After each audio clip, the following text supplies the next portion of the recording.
Hi, guys. This is my good friend that I have known for like 10 years, Alexa Losey. Longer than that, dude. Longer? Longer than 10 years. Crazy. Oh my God, like 12 years. 12 years. We met at a house party at, I don't know if you guys have ever heard of the Janoskians. Probably not. You just had to be there. They were basically like a younger Australian version of Jackass. They threw these parties that were the equivalent of Project X parties. We would have helicopters show up and would have to run from the cops every time. Like, it was so crazy. I have war flashbacks of having a friend around my shoulders that was blackout drunk, sprinting down Mulholland. Yeah, like in the hills. Also, they lived by families, like people who worked their whole lives to exist in this neighborhood, just terrorizing the community for like It's like a year. Project X for Disney stars every Wednesday. We said this on, there's another episode coming out where you'll hear us talk a little bit more about this, but I met Alexa there. I would love to tell you the moment I met her. They served us solo cups full of vodka, so I don't remember exactly when I met Alexa. And she has such good insights and opinions and stories to tell, so I thought she'd be fun to hang out with for a little bit on the pod. So Alexa is somebody that I call when shit's hit the fan. And I'm like, can I just tell you the situation, what's going on? And she will give me pretty solid advice. And usually her advice has an undertone of being pretty fucking unbothered. So, or at least pretending. Look, fake it till you make it if you have to. With the launch of Unbothered, I wanted to get into what being unbothered really means, the art of being unbothered. How to stop giving a fuck about what people who are pushing your buttons are doing and be entirely in your own lane, focused on you, your goals, your people, your situation, and kind of just like put horse blinders on. It's a little combination of let them meets the art of not giving a fuck. True peace comes from understanding that not everything deserves your reaction. Very little deserves your reaction. Exactly. The minute that you stop over-explaining, over-defending, and over-apologizing yourself to people who are committed to misunderstanding you, you reclaim your power. Poof. I remember my thing is I would always go to my therapist and I would tell her, like, do I need to explain that this part of myself, and do I need to tell them that this is where I was coming from? She said, I just said, say less. Just say less. If somebody really loves you and they care about you, they will do their best to understand you. They already are. People that want to hate you will find any reason to dislike you. People that don't want to understand you will find anything you do as ammo to not understand you. Yeah. It's best to just leave it where it is and walk away, and they can come up with their own conclusion on their own, and you don't need to participate in it. Their conclusion is just going to be weird, random shit that has nothing to do with you, rather than you giving them your heart, giving them any piece of you to just maneuver into whatever it is. And it's really hard, especially as a people pleaser or as a perfectionist, to let go of someone's perception of you. But it's coming to terms with the fact that, again, somebody who's committed to misunderstanding you is never going to understand you. They're never going to see your side. They're never going to see where you were coming from. They're never going to look at you and say, she did not have malintent. They're never going to say, she's being reasonable. Because here's the thing, like, I live my life knowing I do everything with a pure heart. I know that I have pure intentions for everybody on this planet. Even if they have done me wrong, I do not wish anybody harm. Like, the doctor's motto of do no harm is something that I have implemented in my soul from the days of being in the hospital. The doctors would always say, do no harm, do no harm. And I've always lived with that. My side of the street is always clean. Am I a drama queen? Yeah. Am I like all these other human things? For sure. But I'm good. I'm a good person. If you want to try to misunderstand me, that's on you. I'm going to keep doing my thing because I wish you nothing but the best.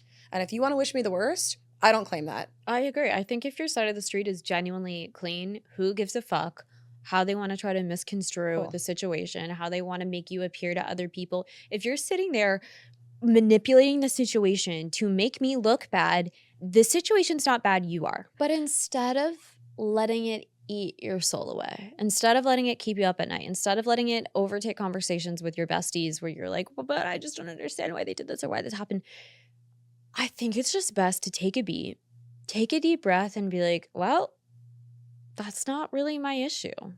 And I'm not going to let it run my my mind, my mental space. I'm somebody who obsesses Mm, over things. And if I get caught up in it, that's going to just be like a cycle on repeat in my head. Like maybe I was wrong. Maybe I did do something wrong. And that's different. I think if you are doing something wrong, you need to be taking accountability totally. for your part and whatever. But letting yourself almost gaslight yourself Dude. into feeling like you did something wrong. I've talked about this before about being in relationships with narcissists, romantically and platonically, and it is very, very difficult to see the situation from an outside perspective when you're in it. You are always feeling like maybe the things that you're feeling aren't valid. And I think part of being unbothered is Yourself. giving yourself permission to pause that narrative, take a couple steps back, sit with it, and really think to yourself, did I have a bad intention here? Is Yeah. that true? Like, no, right? Okay, so how has this been misconstrued? And am I going to let that upset me? I'm gonna let No, and when you didn't and you have sat with yourself with that reasoning and you think, how does this person, should I explain to them that I'm not the villain? They need someone to be the villain. They're not in a place where they can claim any of that negativity for themselves. They don't have the ability to sit back and think, I didn't treat that person properly. I should probably figure my shit out. I should probably sit with myself and figure out, did I do that because I was insecure or because I was upset about something else and that was somebody that was closer to me? It was easier, whatever. Yeah, I'm big on the It's, let them. yeah, The more you value your peace, the less you're going to entertain things that disrupt it. You're allowed to be selective. Not everybody deserves access to you and your energy. Being unbothered isn't about not caring or just being like, yeah, well, I don't give a fuck. I'm unbothered. It's about choosing what is truly worth your time and your energy. We are on this floating space rock for such a random amount of time. You know, like, God forbid something could happen to me the second I walk out of the studio. And I can't imagine how much I would hate myself if I knew that my last 5 days were spent hyperfixating on some situation that I had no control over, that I had pure intentions in, etc. So I've gotten to a point in my life where I'm just like, okay, that's upsetting. And I do care that it upsets me, but it is not worth sucking me dry of my time and energy. choosing not to let that suck the joy out of your life is also making a choice for the other people in your life that are good to you. When you're fixating on negativity and people that aren't good to you and being bothered by things you can't change and that are happening, you're taking all of this precious space away from the people that love you so much and the people that deserve to have you in your purest form, which you're not supposed to be perfect all the time. You're not supposed to be like happy or whatever. Like those are the people that you need to lean on. But you know your friends that you love so, so much and they keep fixating on these horrible things that they can't change. And you're like, oh my God, I already know going into this hangout with this friend that this is what we're going to talk about. Yeah. And I'm here to support people going like, I want to hear about my friend's stuff. I'm here for it. But then I just think I wish my friend had the ability to just be unbothered by this because they would be able to see all these other blessings in their life that would just be unlocked if they gave this negativity no airtime. Yeah, I think that all the time about my friends who are usually going through it with guys. I'm like, fuck. Yes. But you could have so much more to talk about. You could see so much more value in the life around you if you could just be unbothered by this one little fucker messing with you. Exactly. And I've tried to preach that to people for years. Totally. And it's hard to take It's your own hard. advice. First of all, it's not an easy thing to do.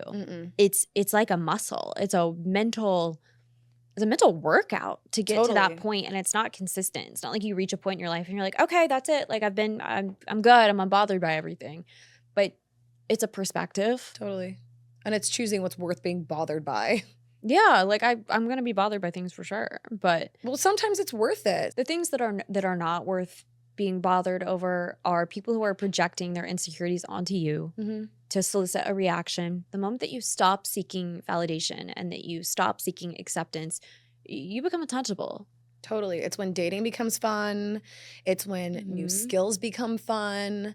Like I think about the fact that I hate speaking French. My French isn't getting better because when I'm based in Paris half the year. So when I'm in Paris, I don't speak French very often because I hate speaking French because I feel so perceived.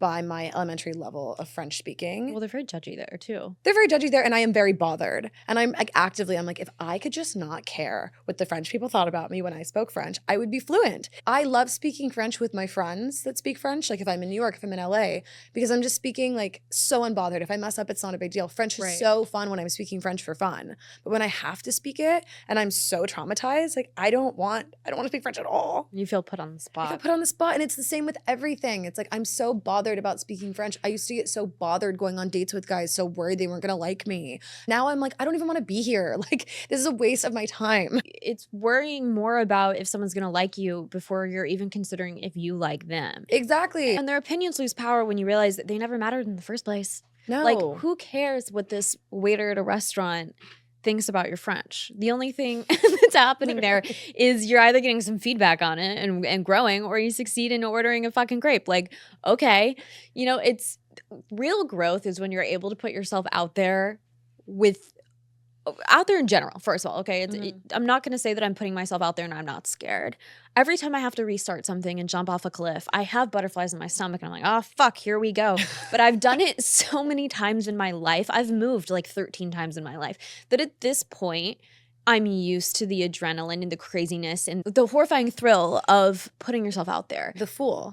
But it's the only way to grow. Totally. It's the only way to grow. It's why my French is still terrible, because I'm like even thinking about it right now. I'm like, no, you cannot ask me to go to a French restaurant and order my food in We're going to go order in French somewhere at an English restaurant just to like scare you. Okay, perfect. It's rejection therapy. But yeah, I don't know. I was just, when I was looking at jumping off of another cliff and launching a new podcast, I was like, what is it that I really like to talk about? What do I care about? It's behavioral psychology, like why people do what they do. I like to talk about how I've been a crazy bitch or like how guys have fucked me over in relationships as much as the next, but I want to understand why. Like, why did I act that way when I was 21 and I got cheated on? I went crazy. Oh, yeah. Why? Why was he a cheater? Like, why did this friend fuck me over after we grew up together? I want to get into the why and then how to prevent that later on too. So I want it to be this like fun thing where we're shooting the shit and we're talking as girlies, but we're also kind of diving a little bit deeper and growing and healing and talking about things that have substance behind them. And I think being unbothered is a lot harder than it sounds, but a lot more powerful than it sounds as well. I mean, that's what it is. Being unbothered is having all of the power.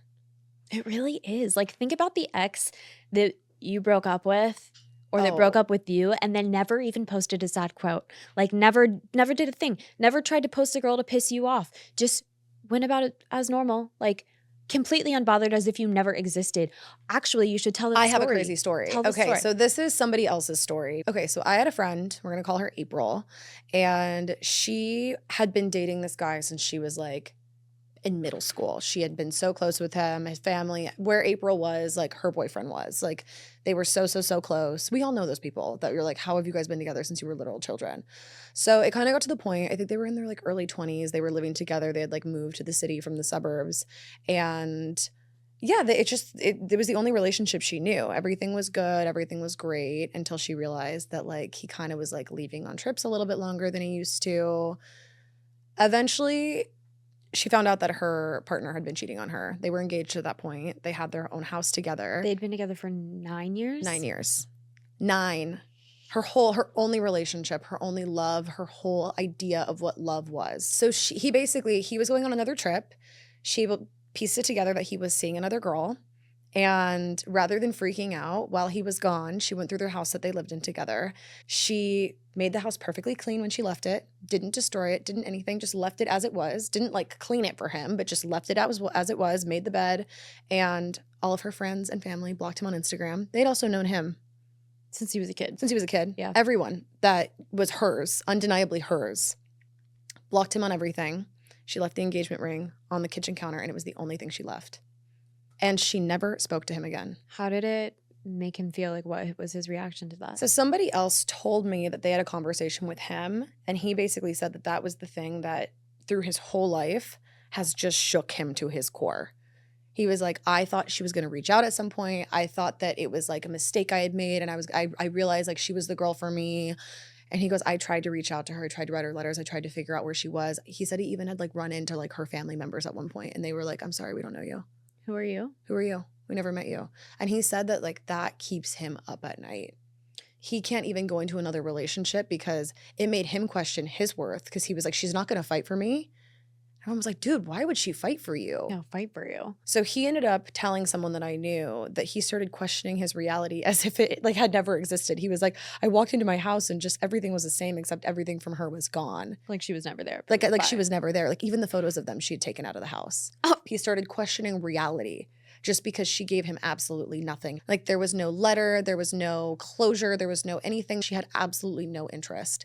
And he even said like he'd kind of cheated on her wanting to see how much she would fight for him. Oh. And the fact that she didn't made him question everything. And he said it's the most powerful thing anyone has ever done to him. It is what made him a better person. He had like a serious reality check, which like I hate the fact that like a girl had to take care of herself for him to go take care of himself. Like Sure. disgusting, awful, terrible. Anyway, she was distraught. She had to go through therapy, moved back in with her family when she thought this was like her husband for life and their like family home. Like she was devastated. But he didn't deserve her bother. He didn't deserve anything. He didn't deserve her her energy. He didn't deserve a reaction. It is such a powerful move to make, and I can't imagine actually doing that. Yeah. Like I can't imagine, but in reality, you're like, well, I need them to understand that what they did ruined my life. Why? You know, I need to have a last conversation with them. I need to tell him to go fuck himself. And it's just like none of that is For what? impactful. It's a waste of your own time and energy. And you can make such a bigger statement by just being like, okay, bye. Yeah. Why are we being considerate of people who were never considerate of us? Why are we asking people to treat us the right way instead of just walking away is my question. You know, and I feel like that's a lot of the messages that I get are like, this happened and I just want him to understand that I'm worth it. Like, please help. Or my best friend fucked me over and did this. Like, what do I do? And it's like, you walk away. Get out of there. Run. Not even walk away. Run. Run. Like run. Usain Bolt away. It's just at this point in time, especially with everything going on in the world, there is so like every day I wake up, it's like breaking news. And I'm like, oh my God, there's only so much that I can mentally deal with in a 24-hour period between my family, my friends, my relationship, my work, my career, the world. There's no time for me to give a fuck about how somebody has done me dirty or hurt me or affected me in a negative way. I give myself like a nice 15 minutes to seethe, be a little pissed off, and then be like, all right, well, we got to keep it moving. Like, I want you guys to imagine that you are in a rowboat, okay? We're rowing. There's a hole in the boat. We're going to be upset that there's a hole in the fucking boat, and then we're going to patch it. And then we're going to keep rowing. And our feet are going to get a little wet. It's going to be a little uncomfortable. There's always going to be a tiny little bit of water in the boat. Sure. But the boat still works. If you're not patching it and you're sitting there being like, oh, the hole's in the boat, you're sinking and now you're drowning. Exactly. You're underwater, babe. That's not good for anyone. You don't need closure when you're sinking. That's what exactly. Closure isn't going to save you from drowning. Closure's a lie. What could this person tell you that could possibly make you feel better about what has happened? Because 9 times out of 10, it's not nothing. Let's say your dream scenario, like where you're up late at night and you're like in the shower and you're like, well, if they had done this or if I had said that and then they told me this, it's like if they actually said those things to you, does that make up for what's happened? No. So why don't we just like put our jacket on, our cute little shoes on, and walk out the door? Walk out the door. Walk out the door. You don't have to argue with people who are committed to misunderstanding you or doing you dirty, and you don't have to prove your value to anybody who doesn't value you. It's true. So you can't prove your worth to someone who doesn't value you. It's just a waste of breath. It's a waste of energy. Yeah, this is how I've been feeling about a lot of things. If I'm not going to fight for you, I don't care what you have to think about me. I can say with my whole heart, I have never wanted to trade lives with somebody that has done me dirty. There's never been somebody that has stabbed me in the back, said something, done something where I've thought, oh, I wish I was her. Mm-hmm. Never.